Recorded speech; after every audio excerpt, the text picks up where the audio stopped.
All right, everyone. Welcome to day 5 of the September Saga, where I'm making a video every single day, especially on days I don't want to. But today I'm quite excited as we are going to go through the 2024 Player's Handbook for D&D, and we're going to make a tier list of all of the subclasses. I have the PDF open. I'm going to be scrolling through and rereading some of this stuff as we go to make sure I'm confident in my decisions. We'll be probably placing things fairly loose and then reordering at the end. So let's just hop into it, yeah? Starting with Barbarian, going in alphabetical order here. Um, I'm really happy with Barbarian's changes. They definitely gave all the marshals a bit of a boost because spellcasters were so much better in 2014. And I think they did quite a good job of that, especially with the weapon mastery. It makes a pretty big difference. So, starting off with the Berserker. Berserker is going to do bonus damage on Reckless Attack. Later on, they're going to be immune to Charm and Frightened. And then they get a reaction attack. I think for the most part, Berserker is just solid. I think Berserker is a good example of just like a solid subclass. It is just barbarian, but if you want to do more damage, essentially, it's very simple to understand. It's not that complicated. Basically, everything you have can just be pulled off all the time.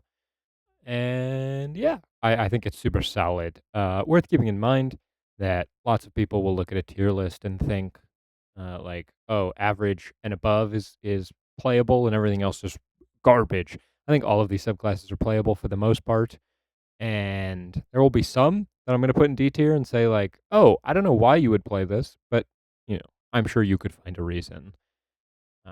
So putting an average, I think it's actually pretty damn good, and if Berserker, and a Barbarian doing a lot of damage is what you wanna do, then I think that's the move. And then on the other hand, we have Wild Heart, which is actually looking really good. There was a bit of a nerf to the bear form, which used to say you have resistance to all damage types except psychic while raging. And they've added on to that psychic with radiant force and necrotic. But alongside that nerf comes a huge buff, which is every time you rage, you get to choose bear, eagle, or wolf. They've gotten rid of some and added some others later on. And these are great. I love that you can choose because sometimes you are pretty confident you're not going to need to take that much damage, so you won't pick bear. I do think you're still picking bear most of the time, but wolf is giving you advantage on attack rolls. Eagle is letting you move a lot. That one's very situational, but it might be good sometimes. So for the most part, I think the Wild Heart is a really solid barbarian. I'm going to put it right there, probably above Berserker, but in the just very solid B tier. Um, yeah, I think it's very flexible. It's very tanky. Probably the go-to for if you just want to not take a lot of damage. And then we have World Tree, which is honestly my favorite of the subclasses now. This is a new one coming with the Player's Handbook. And essentially, what it allows you to do is when you rage, you gain temporary hit points, but you also get this really cool feature where you can move people. And it's a saving throw, but it does not specify that you have to target enemies. So you can reposition your allies as well as attempt to reposition enemies if they fail a save, and that is a strength saving throw, which is a DC 8 plus your strength mod and proficiency bonus. So a fairly good saving throw to have. It's not a very high DC, but the good thing about it is purely that it's a strength save, right? So if you're fighting some kind of lich or spellcaster or something along those lines, their strength save is going to be abysmal. And most people are not going to be prepared for that, right? Most DMs are not beefing up their strength saving throws. You're not gonna be doing this to a giant ape or anything like that, but likely you're not too worried about moving them anyway. They usually have quite a bit of movement, those big, beast enemies. So I'm actually, for the first time in Barbarian, gonna stick it above just the average tier, and I think World Tree, maybe partially because it's new and very cool, and I I like the flavor quite a bit. But I genuinely think that at level 6, that repositioning feature is going to be quite a big deal. I think that's gonna matter a lot. I think it's an underrated feature, being able to move both enemies and allies. And allies, it's confirmed. Like you can fail your saving throw. You just immediately move them, no problem. And that is awesome. Like, that is so fantastic. You can get your wizard towards you so that you can, try to protect him, or you can, get the enemy away from the wizard. Notice how I'm saying wizard and not like the squishy person in your party. We'll get to that at the very end. You probably will have a wizard in your party. It's still very good. Alright. So next is the Zealot, which I do think is a very fun flavor of Barbarian. I've used it previously, and I really enjoy uh, how much like flavor text this subclass has. That being said, it does look very, very interesting. I just kind of feel though that Barbarian to me is the prime example of just a solid class, just a solid choice. It doesn't scream to me that this is going to be anything incredible. Um, you get to re-roll saves. You can heal yourself. Healing yourself is quite good, um, but I do think that oftentimes you're gonna have something to do with your bonus action. So I would rather be Wild Heart and be taking less damage than restoring myself after I'm taking damage. I know that barbarians are designed in a way where they're going to be hit anyway, but oftentimes I think you can end up getting around that. So we'll see how that goes. But I'm not overly excited for Zealot, besides the fact that they are very cool. All right, and then moving on to Bard, which is one of my favorites, and also just a very, very powerful class.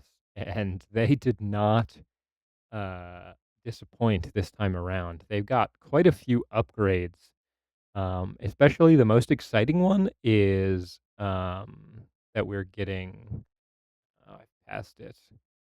Magical Secrets is getting changes, where now Magical Secrets is giving you those spells from the Bard, Cleric, Druid, or Wizard spell list. It's only those now. It's not any. But Wizard is the one you're looking for, so it's not too big of a deal. Um, but you get the choices then, and whenever you replace a spell, you also get it, and whenever you get a new spell, you can also use it. So past level 10, Bard is going to be a wizard pretty much. You're gonna get a ton of options. Excuse me, I keep burping. You're gonna get a ton of options to choose from every time you get a spell, basically, and that is quite a big deal. So with Base Bard being so powerful, we're going to go ahead and look at the new Dance subclass first, um,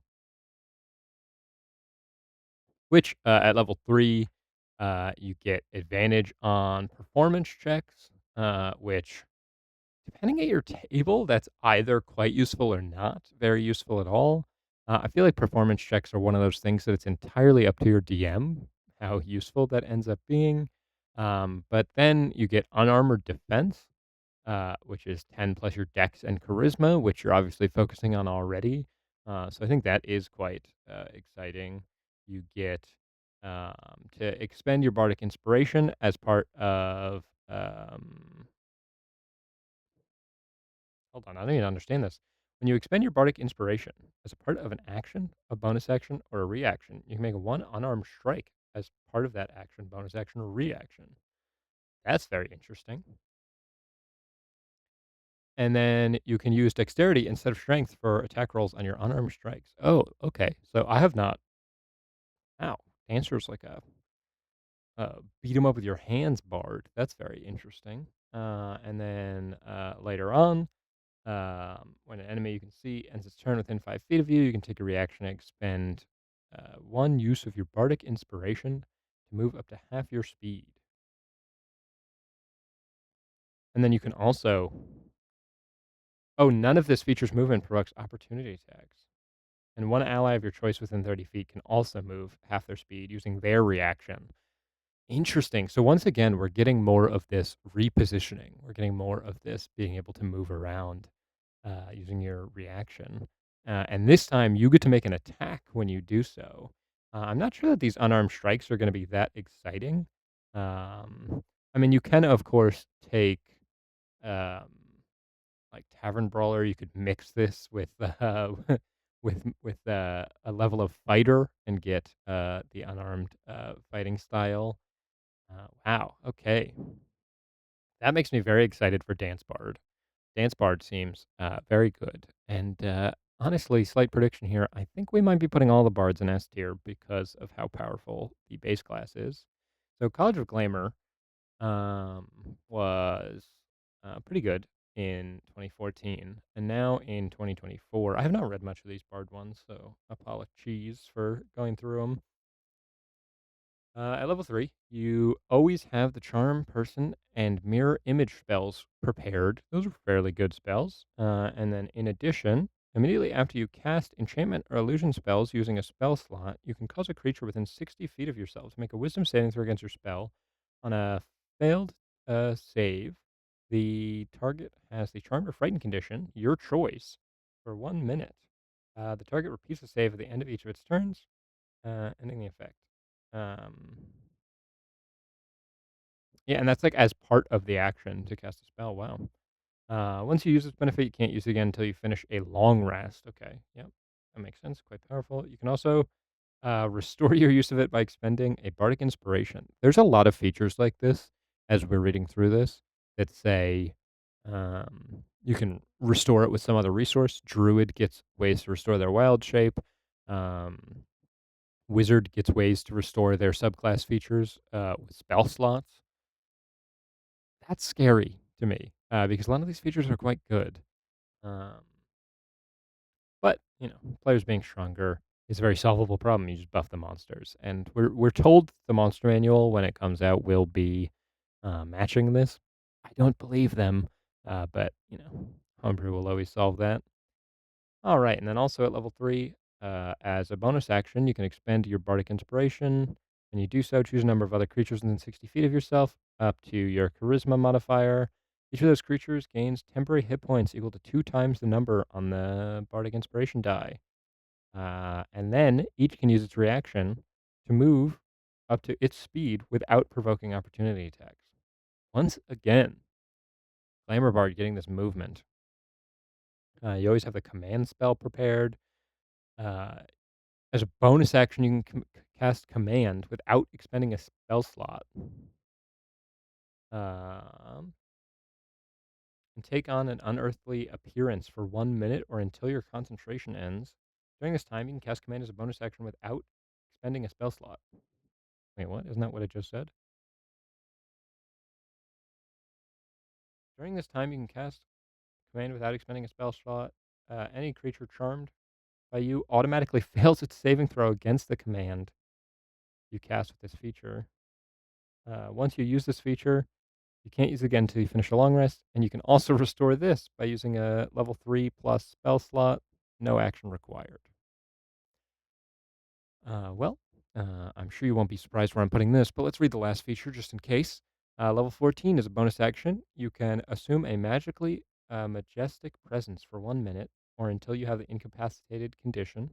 For the duration, whenever any creature hits you with an attack roll for the first time on a turn, the attack must succeed a charisma saving throw against your spell DC, or the attack misses instead, as the creature recoils from your majesty. And again, a lot of enemies will not have very good charisma, so all these charisma saves are nice. Once you assume the majestic presence, you can't do so again until you finish a short or long rest, but no magic way to restore that one. Yeah, it doesn't matter. That's fucking amazing. That is so good. It's unbelievable. And now I've already read through Lore and Valor. Most of the reading I have done was on um, Valor. I read Valor because they've changed it where now you can use your sword as, or whatever weapon you're using, as your spellcasting focus, um, which makes Valor Bard very exciting. Valor Bard, lots of people already were using that role, but I was not. I did pay attention to the having a open hand kind of thing. So that's going to make quite a difference. Um, yeah, you're still getting level 6 extra attack. You get your shield proficiency, which is a really big deal. Medium armor, martial weapons. Valor looks very exciting. Valor looks like it's going to be a fun little romp into melee. It seems like they're probably not going to bring Swordsbard back. Maybe, and just reflavor it. But Valor Bard seems to kind of be taking over that slot. And Lower Bard works exactly how you'd imagine it to. If you are familiar with the 2014 Player's Handbook, and they're both very good. Let's see how we want to order these, though. Honestly, I could see it being, um, I could see it being like this probably. Dance Bard seems very fun. Probably what I'm gonna try the first time I end up playing a bard, just because it's new. But I do think Glamour and Lore are the way to go, as spending your action not casting spells and punching people is maybe not the move. You could always not do so because of the free unarmed strike you're getting when you're expending uh, bardic inspiration dice, but for the most part, I do think that we are gonna go with glamour. Glamour looks very, very good, and you get to play that flavor of the charismatic enchanter type. All right, so cleric actually is getting a interesting nerf, although it won't matter for most tables, as not only the book but also most people recommend that you go level 3 to start your campaigns unless you've never played under that. And this book basically throws level 1 and 2 out the window. It moves all of the subclasses to level 3, as well as some other changes that just generally make level 1 and 2 kind of even less interesting. So I actually have been starting at level 1 for most things, and I'm just moving away from that, and with the new rules going straight to level 3. So, going through the subclasses, Life Cleric, all about healing, and healing was buffed in this book. Healing Word and Cure Wounds essentially got their healing doubled. Not quite, like the proficiency bonus isn't changing, but the dice are 2 now, which is pretty interesting.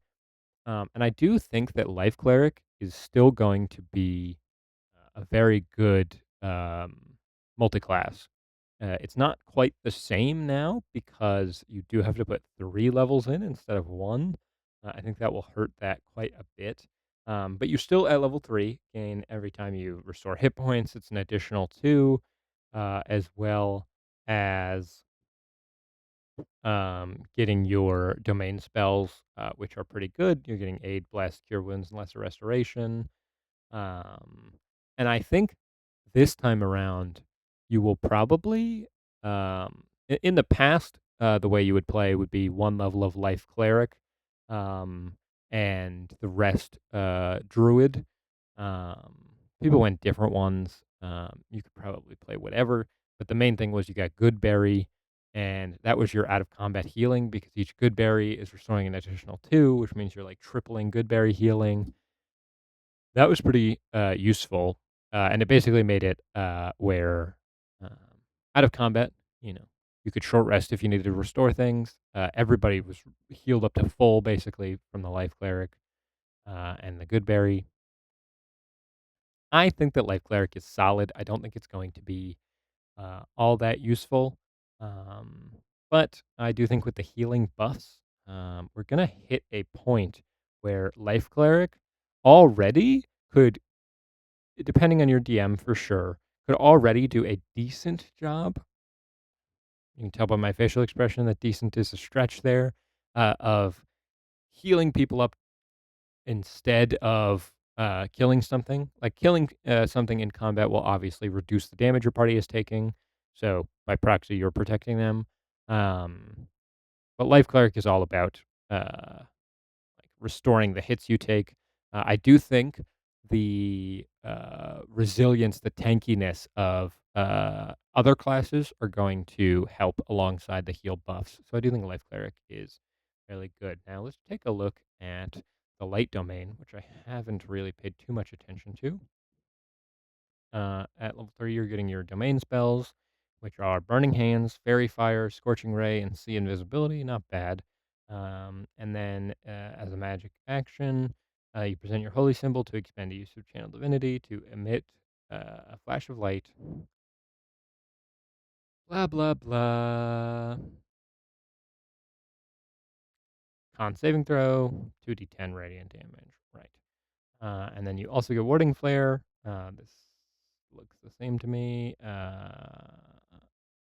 When somebody makes an attack roll, you can take a reaction to impose disadvantage on the attack roll. You can use this feature a number of times equal to your wisdom modifier.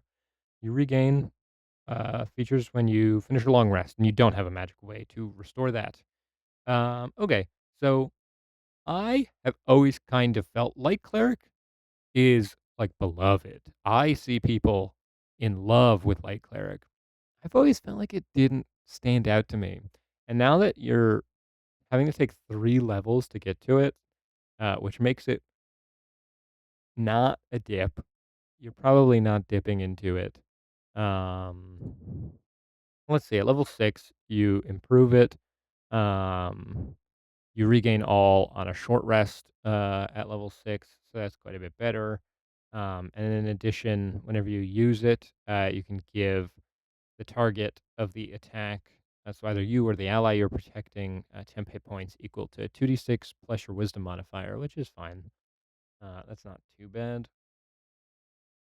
Yeah, and then you don't get the feature until level 17.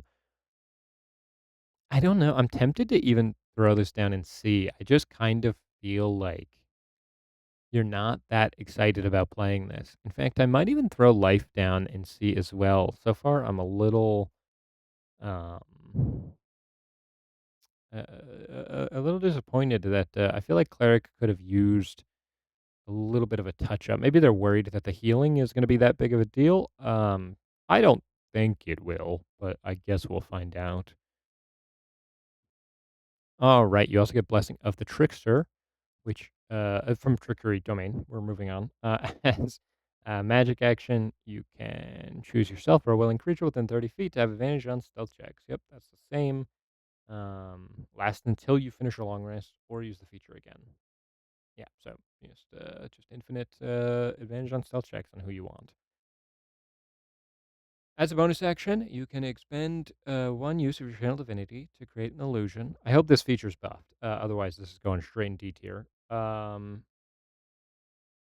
illusion's intangible and doesn't occupy space. It lasts for 1 minute, but it ends early if you dismiss it or have the incapacitated condition. Illusion's animated, mimics your expressions and gestures. It can cast spells, it can distract, and it can move.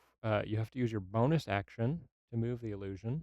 And the distract is when you and your illusion, you both you and your illusion, not or, are within 5 feet of a creature that can see the illusion. You have an advantage on attack rolls against that creature, given how distracting the illusion is. Got it.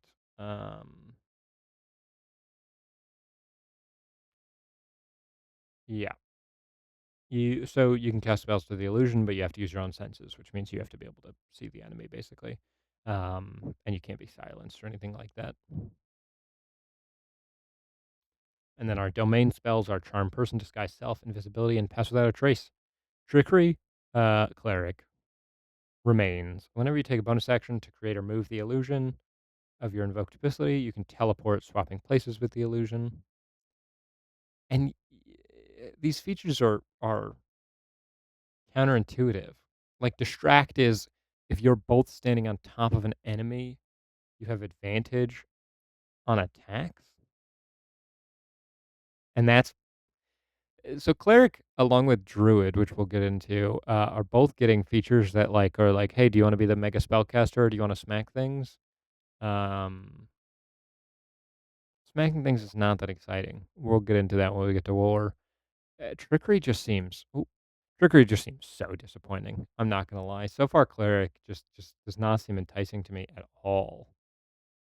All right, then moving on to the war domain.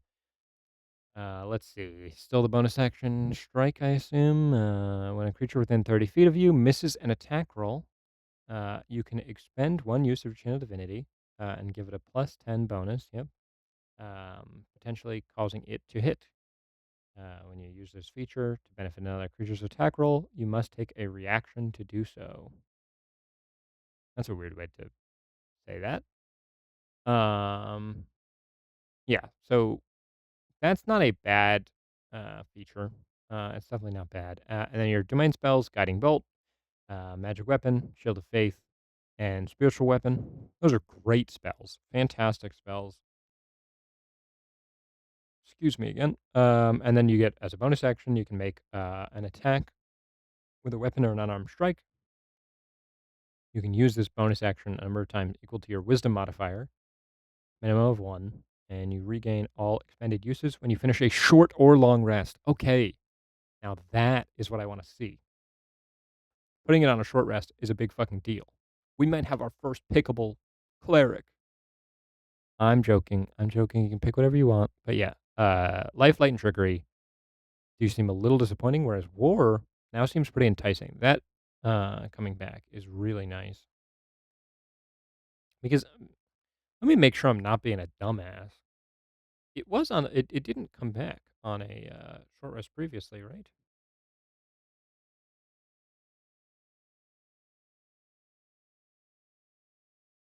Correct. It used to be a long rest. Okay. I just wanted to make sure I wasn't having hallucinations.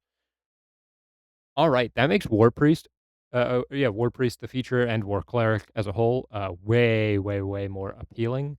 As well as those domain spells are fucking beautiful. Later on, we're gonna get Crusader's Mantle and Spirit Guardians. We're gonna get Fire Shield, Freedom of Movement. We're gonna get Hold Monster and Steel Wind Strike. I mean, Spirit Guardians and Spiritual Weapon and Guiding Bolt, those are the spells that make Cleric Cleric, right? So having them always prepared and you can kind of just pick whatever the fuck you want with the other ones, that's really nice. And I do think War Cleric is something that it makes sense to go 3 levels into and then move on, right? Or pick 3 levels up later on. I think it's especially good for when you know you're starting at later levels. That's true of all of D&D where let's say I'm doing a one shot and I know we're starting at level 8. I could go 5 fighter and 3 war cleric, and then I get my bonus action attack there. That's really nice. Um, I do really enjoy that. Um, the short rest thing is a big deal. All right, and then nothing later seems that crazy. The level 17 is still really disappointing, where at level 17 you gain resistance to bludgeoning, piercing, and slashing damage. I know that there's a lot of things that will still do that, but come on, man. You're level 17, and that's what you're getting. Cleric does get really good things later. Nobody really gets to that level anyway, unless you're specifically like people do one shots. They get that far. Or there's like a handful of people that have really long campaigns. So it's not too big of a deal. And I do think that War Cleric will still exist as instead of a 1 level dip, it will be a 3 level. We can't say dip anymore, so let's say like side adventure, a little stroll in the forest of War Cleric. This is taking a lot longer than I thought it would. We're already half an hour in. Long video today, I suppose. Let me take a sip of water.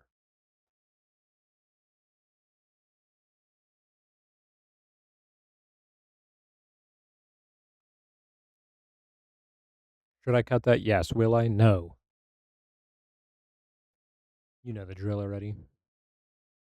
All right. Druid looks very exciting. I've seen people disappointed about it. Those people are crazy. Wild shaping has become, instead of taking a whole new form, you're basically still in your same form, but you gain temp HP. Um, and it's a bonus action for everybody now. But they have made it so, well, they've changed Moon Druid quite a bit, which we'll get into. All right. Circle of the Land. You get different spells. Well, not different, but you get a bunch of spells. Um, and I believe, yes, whenever you finish a long rest, you can switch between them, which I think is going to take Lane Druid from the like generic I'm getting into Druid, figuring out what's going on. And it was pickable. It was certainly pickable. In 2014. I think now it is very good. I think now it is actually going to show off Druid as a full spellcaster's ability.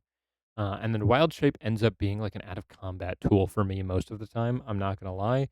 I end up using my Wild Shape charges as like I turn into a squirrel and spy on people. I turn into a bird and like fly over there and do like, it's just like shit like that where it is kind of a utility tool. Um, you as a full spellcaster are not really going to want to do it that much in combat. It's not going to be that exciting. But yeah, a lot of this shit is quite good. Let's see. Lands 8 as a magic action. You can expend a use of your wild shape and choose a point within 60 feet of yourself. Flowers appear in a 10-foot radius sphere centered on that point. Each creature of your choice in the sphere must make a Constitution saving throw against your spell DC or take necrotic damage, half as much on a successful one. And one creature of your choice in that area regains 2d6 hit points. The damage and healing increase by 1d6 when you reach certain levels. Okay. So there's something you can do with your wild shape action. I don't think that was in 2014. You can cast one of the level 1 plus spells that you have prepared from your Circle's spell feature without expending a spell slot, and you must finish a long rest before you do so again. In addition, when you finish a short rest, you can expend spell slots to recover. Spell slots have combined level. Blah, blah, blah, blah, blah. All right. I think Land Druid is really solid. I do think that Druid spellcasters are underrated in 2014, and they got some nice changes here that just make Druid a very flexible.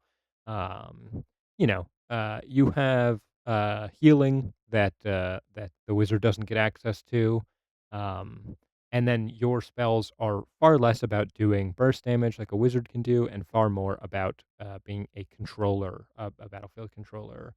You know, you are casting a lot of terrain things and crowd control and shit like that. Although you do actually get access to some damage things as well. You're getting Burning Hands and Fireball and Blight, Lightning Bolt, Shocking Grass. But I think you're more interested in the Misty Steps and the Polymorphs and the Ice Storms. I think that stuff tends to be what Druid shines at. All right. Circle of the Moon. I'm very excited about. I'm going to cope a little bit and put it in A tier. I think it's going to be quite good. But I also really love it. So, Moon Druid now is capable of casting spells while in their form. And if I go ahead and read to you the spells that you are capable of casting while in wild shape, like while you are in your animal form, you are casting Cure Wounds, Moonbeams, Starry Wisp, Conjure Animals, Font of Moonlight, and Mass Cure Wounds. Um, so you can heal, and you can also put down multiple spells that function kind of like how Moonbeam does, where you put down a damage thing and you can move it around, which essentially means that not only are you a big fuzzy guy beating the shit out of people, you can pick up downed teammates really efficiently while you're in that form. You can do additional damage beyond your swipes, and you're still tanking damage for the party. I think that's gonna be quite good. I like Moon Druid quite a lot. I think they did really well with this flavor. Yeah, I'm really happy with it. All right, Circle of the Sea, which is the new one. I read when they first talked about it, and then forgot everything since. So let's see. Druid levels specified in the Circle of Sea spells table. Let's see, what do you get? Fog Cloud, Gust of Wind, Ray of Frost, Shatter, and Thunder Wave. And then later you get Lightning Bolt and Water Breathing. And then later you get Control Ice and Ice Storm. And then later you get Conjure Elemental, which is super broken and needs a rework. Thank you, Wizards. Hold Monster.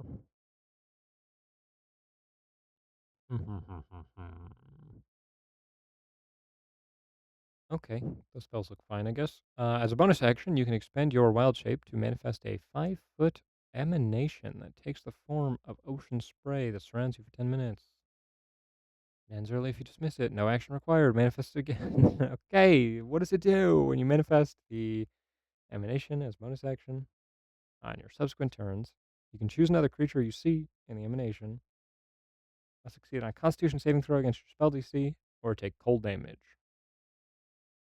You can push it 15 feet away from you. So this is another battlefield control, but it's not as crazy. It's not like moving your allies. It's just you do some damage, but the damage looks. Hmm. And then at level 6, we're buffing that feature. I mean, just increasing the aura of it. That's pretty good. In addition, you gain swim speed equal to your speed. Ew, gross. At level 10, you gain a fly speed equal to your speed. That's pretty good. You gain resistance to cold, lightning, and thunder damage. And then finally, at level 14, instead of manifesting the ocean thing around yourself, you manifest it around one willing creature within 60 feet of yourself. So you can put on the tank, I suppose. I have no idea. I'm going to throw it here and just say this seems niche and weird. It seems cool. I like the flavor quite a bit, but all of your features are specifically with this weird fucking thing you're putting around yourself. And it, like, you literally don't do anything else. And then at level 14, you can put it on other people, which seems really good. Yeah, but until then, I don't, I don't see what you're doing. All right, and has Circle of Stars changed much? Let's see.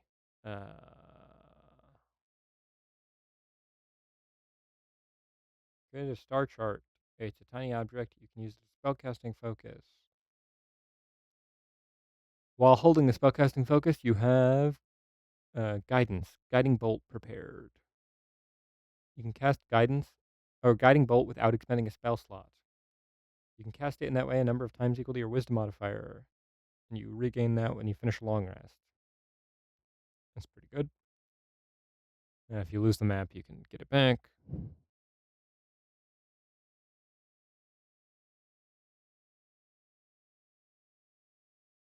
And then Starry Form does look the same, Archer Chalice. Yep. And yep, uh, Druid of Stars is actually just not that exciting to me.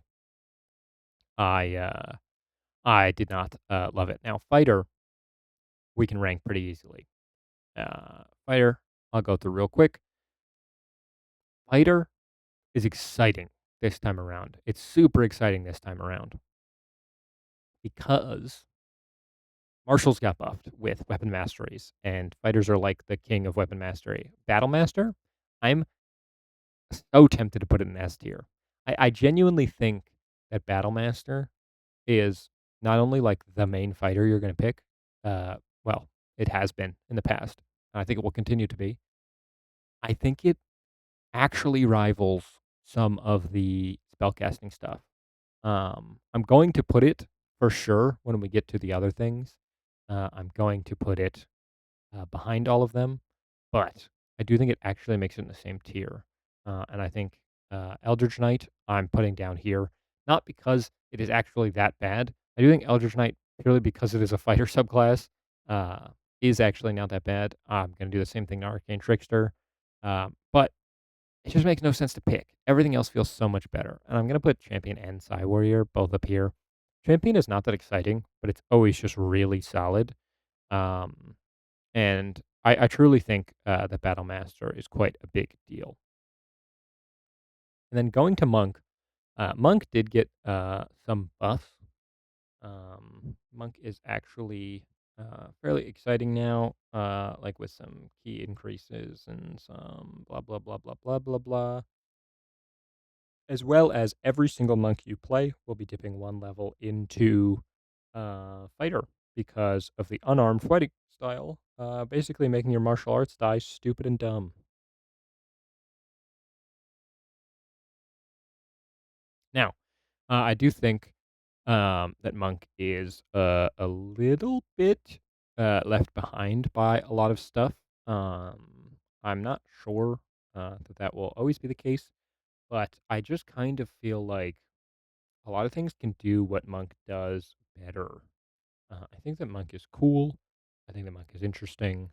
But I am pretty tempted to throw open hand into A tier and the rest just here in B tier, where they're playable, they're solid, but like Battlemaster, oftentimes open hand just seems to be the correct move, and I'm gonna throw the others lower. Similarly, I think for Paladin, we got Devotion, Glory, Vengeance, and the Ancients. And I do think that Paladin is the most likely to change in these ratings once I've played. Keep in mind, I've played 0 of these. I haven't even fully read all of them. But I do feel like the Ancients Paladin is up here in B tier, and the rest are just below it. Oath of the Ancients is not only my favorite flavor, but it also has a fantastic aura. It is just a very, very good overall subclass for Paladin. I like the other ones as well, but Smite was absolutely butchered this time around. And I'm scared that Paladin is going to struggle to find its footing after that. I think it was kind of the main thing people were playing Paladin for. And that doesn't mean it's the only thing Paladin can do. There's other things, but I do think that they're going to struggle after that change to find a good identity. They're mainly now going to be like a somewhat healer, not really, and also kind of a tank, but not really. Yeah, I'm not sure where they're going to find themselves. Now, Ranger was already good, but people held on to an idea from years ago that it was garbage. Um, but it's because it's called Ranger and everybody plays it with a longbow. And Melee Ranger has been just insane since revised Ranger and then again in Tasha's. It's incredible.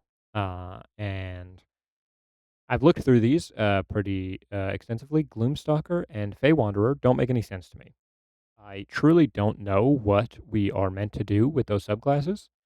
Um, Gloomstalker just got gutted. Its core feature is gone. The extra attack is vanished. It doesn't exist anymore. And I'm not gonna lie, I truly think that Beastmaster is what we're gonna pick. I'm gonna put Hunter up there with it, but I'm going to put it behind it, and that is because the Beast of the Land beast choice, and yes, you are picking from 3 stat sheets um, instead of actual beasts, can charge enemies and knock them prone, and that seems huge. That seems like a very big deal. Um, and that's on top of the fact that you have a little guy to draw aggro. He doesn't have a goad mechanic. He doesn't have a way to actually make enemies attack him. But unless your DM is being like specifically cruel to you, you can position in a way that the beast won't necessarily take powerful attacks. Like the enemy wizard isn't going to necessarily fireball your your beast. But you just put it in melee with something, and you stay out of melee with that thing, and you're doing great. And then other times besides that, you will be charging things, knocking them prone, and making all your attacks with advantage. And not to mention, I think Ranger will be dual wielding, like most marshals will with these changes. So you'll be making quite a bit of attacks with advantage on that thing because of the Nick property. Now, Arcane Trickster, we've talked about already. I'm throwing it down in D tier. I don't really get it. Same thing with Thief. Thief is like a good role play. Like if you're doing like a not super heavy, um, not super heavy combat kind of thing. And then otherwise, I think for Rogue, I think you basically, I will probably always take Soul Knife. I think Soul Knife's pretty good. Um, but Assassin ain't too bad either. Maybe I'll even throw it in B tier and have Rogue at like these 4 different tiers of like, I don't know why you're ever picking this, is very weird. Thief is great if you're just doing a lot of out of combat shenanigans. Assassin did get some touch ups and looks all right. And then Soul Knife, kind of like Psy Warrior, is just an enhanced rogue, which is always great. Now, I am genuinely tempted to like Bard. Just go ahead and throw these up here.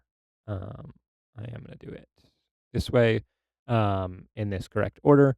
And I'm tempted to do that with everything remaining because, oh my God, are these classes just incredible? I will order these in a second. I am just dragging them all up for now. I think Archfey, while it does look a lot better, I think it's probably not the way to go. I do like Fiend and Celestial a lot. I genuinely do think, though, that they touched up these Warlock subclasses in a way where you can play whatever you want. They all look really good. Sorcerer is just, I already moved. Oop. It's just fantastic. Genuinely looks really, really good. And Wizard is staying incredible. All 3 of these classes are so powerful as a base class that I honestly think you can just pick the subclass that you love, which is how it should be. I think that, I mean, all 4 of these, if we're including Bard, I think that those work so well. I think Barbarian did a good job too. Even though I have World Tree in A, I think that's partially because of how much I love the flavor and it's new and exciting. Um, but I think Barbarian is like you can pick the one you want, and then uh, Bard, Wizard, Warlock, and Sorcerer are that way as well. Whereas the others feel like there's a clear choice. Like Fighter, Battlemaster just seems above the rest. Monk, Open Hand, above the rest. Druid, Moon, above the rest. Cleric, War is honestly the only one I have any interest in. Uh, Rogue has 2 that I probably will never play. I don't know. It's very interesting. Ranger has 2 that I won't ever play. Yeah, I do really, really love the good things of this book, but I do think there's like if I'm looking at the D tier, I'm a little sad we haven't done much to these. I think Arcane Trickster and Eldritch Knight makes sense because these are fan favorites. I don't know why, and if that's the first time you're hearing that they're fan favorites, you might also be thinking, "What the hell? Why?" But I think most people will be thinking, "No, I love those. Why are they in D tier?" And I think they're very cool. Being a marshal and then also being able to cast spells is one of the coolest things to do in D&D. But that's what Warlock and Bard are for. Um, and eventually Bladesinger when we get that in this book. Well, in this edition.